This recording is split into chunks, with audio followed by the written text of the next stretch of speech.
Hello, Assalamu alaikum guys. In the name of Allah, the most beneficent and the most merciful. Today, my presentation topic is Introduction of Programming Languages.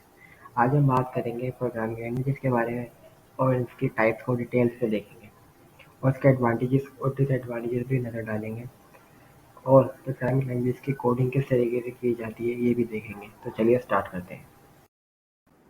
So, let me start to introduce the topic of Introduction of Programming Languages.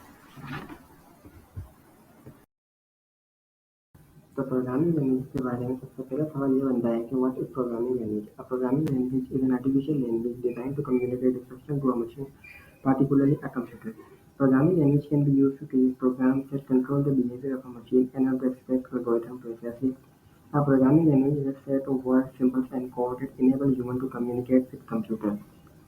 Programming language के ज़रिए से हम different website, different game और different programmes बना सकते हैं और computer को इंस्ट्रक्शन दे सकते हैं और उससे अपनी मर्ज़ी का काम ले सकते हैं। Uses of programming languages.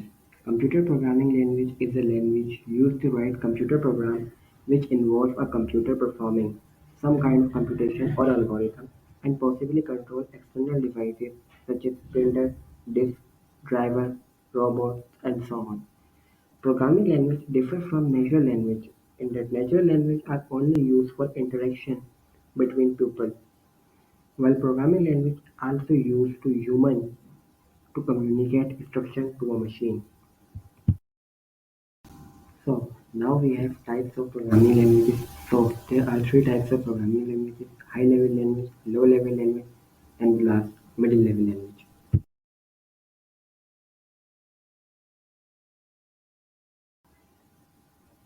High-level language: the high-level language are those which are human-understandable language and written in English-like manner.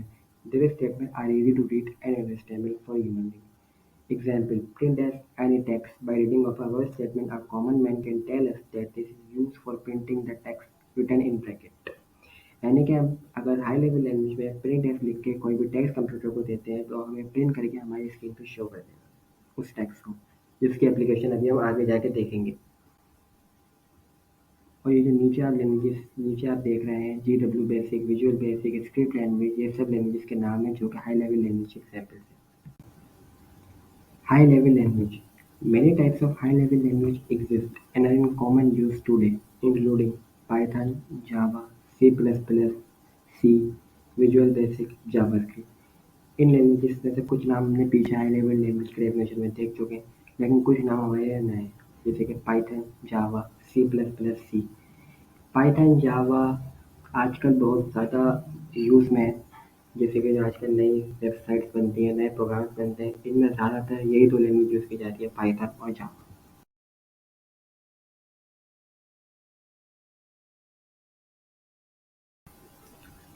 अब हमारे पास आती है second type, low level language.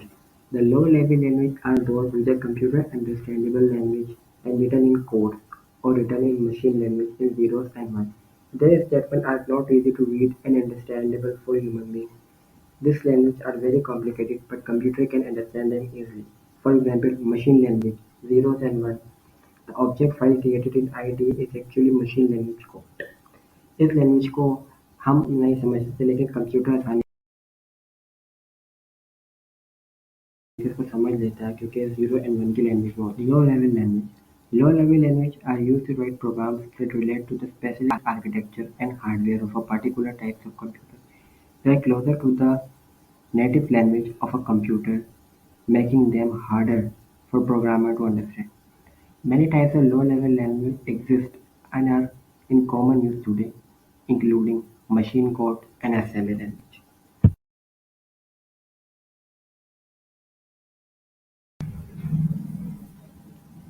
Middle level language. The middle language lies in between the low-level language and high-level language. C language is the middle level language. By using the C language, the user is capable of doing the system programming for writing operation systems as well as application programming.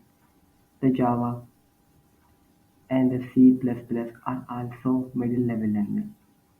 Medium level language (MLL) is a computer programming language that interacts with the abstraction layer of a computer system. Medium level language serves as the bridge between the raw hardware and programming layer of a computer. Middle level language. The middle level language has both code. Sometimes it is very complicated and not easily understood by a common man.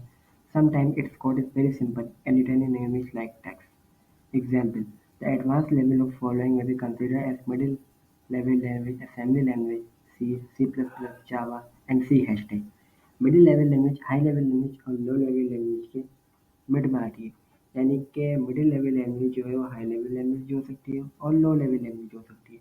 इसलिए हम C, C plus plus, assembly language को भी middle level language कहते हैं।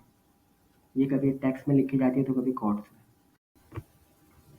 Now we have to discuss about advantages and disadvantages of programming languages. Advantages: it is easy to learn and use, but because of its elementary programming, users face difficulty while working with other programming languages.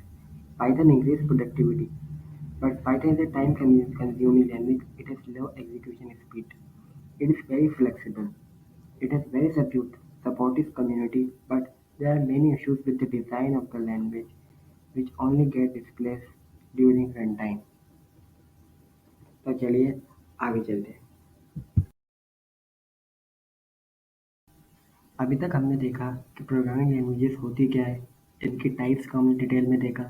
High level language, low level language, middle level language, और ये languages के क्या काम होते हैं और ये language कौन कौन सी होती हैं।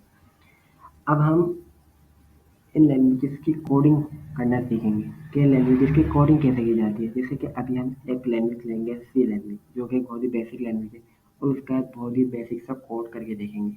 तो चलिए सी लेवल लैंग्वेज के अंदर कोडिंग कैसे की जाती है अब वो सीखते हैं। तो लेट स्टार्ट। तो गाइस, अब हम स्टार्ट करेंगे अपनी प्रोग्रामिंग लैंग्वेजेस की कोडिंग। कि प्रोग्रामिंग लैंग्वेजेस की कोडिंग आखिर किस तरीके से की जाती है। तो जैसे कि आप जानते होंगे कि प्रोग्रामिंग लैंग्वेज की कोडिंग के लिए बहुत सारी एप्लीकेशन बनाई गई हैं। जैसे कि एक होती है डेव सी प्लस प्लस, एक होती है डेव सी प्लस प्लस। मेरे पास Dev C plus plus install है, तो मैं इसी में आपको कोडिंग सिखाऊंगा। तो डेव सी प्लस प्लस में ओपन करेंगे तो आपके पास में जैसा इंटरफेस दिखेगा, इसमें फाइल पे क्लिक करके न्यू क्लिक करेंगे और सोर्स फाइल ओपन करेंगे, जिस पर आप अपनी कोडिंग करेंगे। ठीक है, तो सबसे पहले हमने जब उसकी फाइल ओपन करी तो वहाँ पे कुछ जैसे इंटरफेस आया, इसमें हमने कोडिंग लिखी हैशटैग इंक्लूड stdio.h। उसके बाद हम लिखेंगे हैशटैग इंक्लूड conio.h। ये जो इंक्लूड के साथ हम वर्ड्स लिख रहे हैं, ये सी फाइल के, सी लैंग्वेज के हेडर्स होते हैं। यानी कि हर लैंग्वेज के तकरीबन हेडर्स और फूटर्स ही अलग होते हैं, और जो बीच में मेन टेक्स्ट लिखा जाता है कर्ली ब्रैकेट के बाद, वो सेम ही रहता है, जैसे कि हम आगे देखेंगे। हेडर्स लिखने के बाद हम लिखेंगे int man, round bracket open करें, उसके बाद कर्ली ब्रैकेट के अंदर जो हम लिखेंगे, जो भी हम लिखेंगे अपना कोडिंग का मेन जो काम होता है वो इसी चीज़ का होता है जो हम कर्ली ब्रैकेट के अंदर लिखते हैं। फॉर एग्जाम्पल हमने यहाँ पे प्रिंट एफ लिखा कि हमारी स्क्रीन पर प्रिंट होके आ जाए हेलो वर्ल्ड। कोई भी टेक्स्ट, जैसे हमने पढ़ा था हाई लेवल लैंग्वेज के अंदर कि हम कोई भी टेक्स्ट प्रिंट करवा सकते हैं, तो हमने यहाँ पे टेक्स्ट लिखा है हेलो वर्ल्ड। अब यहाँ पे कोई और टेक्स्ट लिखते तो वो भी हमारे पास प्रिंट होकर आ सकता है। नीचे हमने लिख दिया रिटर्न 0। और ये जो हैशटैग इंक्लूड stdio कौन है, ये हेडर है, जैसे कि मैं आपको बता दी, कोई रिटर्न 0 है इसका फुटर, और बीच में जो है इसका मेन चीज़ है प्रिंट एफ, जो कि हमारी स्क्रीन पे प्रिंट हो गया आएगा, जिसको अपना आउटपुट करना है। तो सी लैंग्वेज में फाइल को कंपाइल रन करने की शॉर्ट की होती है F11। मैंने F11 प्रेस किया और अब अपने कंप्यूटर में इस फाइल को C1 के नाम पर सेव कर रहा हूँ। जैसे कि मैंने सेव करा तो देखें मेरी स्क्रीन पर इसका आउटपुट आ गया है कंप्यूटर स्क्रीन पे, हेलो वर्ल्ड। ये कोड का आउटपुट कहलाएगा हेलो वर्ल्ड, क्योंकि हमने हेलो वर्ल्ड कहा था प्रिंट करने को, तो उसने हेलो वर्ल्ड प्रिंट करके दे दिया। फॉर एग्जाम्पल अब हम कोई और टेक्स्ट दे देते हैं प्रिंट करने को। फॉर एग्जाम्पल आई एम वैसे मैं तो अपनी यूनिवर्सिटी का नाम लेता हूँ, वेलकम टू SMIU। तो मैं दोबारा F11 का बटन प्रेस किया तो देखें यहाँ पे हेलो वर्ल्ड की जगह वेलकम टू SMIU प्रिंट होकर आ गया, जो कि इस कोड का आउटपुट कहलाएगा। तो ये तो हो गई बात कि हम अपनी स्क्रीन पे कोई किसी चीज़ का टेक्स्ट का प्रिंट कैसे लाएं, अपनी स्क्रीन पे किसी टेक्स्ट का प्रिंट कैसे लाएं। एक बहुत ही सिंपल सा कोड। अब हम देखेंगे कि हम कोडिंग के ज़रिए से दो चीज़ों का, दो नंबर्स का, दो इंटीजर्स का सम कैसे फाइंड आउट कर सकते हैं। तो जैसा कि आपने देखा, हमने पहले हैशटैग इंक्लूड stdio और कोडिंग है सेम लिखा, क्योंकि मैंने आपको बताया हेडर सेम लेते हैं। इंट मैन नीचे आ गया, और ये जो नीचे कर्ली ब्रैकेट के अंदर है, इसमें हम अपना कोड लिखेंगे। Int x is equal to 20 semicolon, यहाँ पर नीचे int y is equal to 65।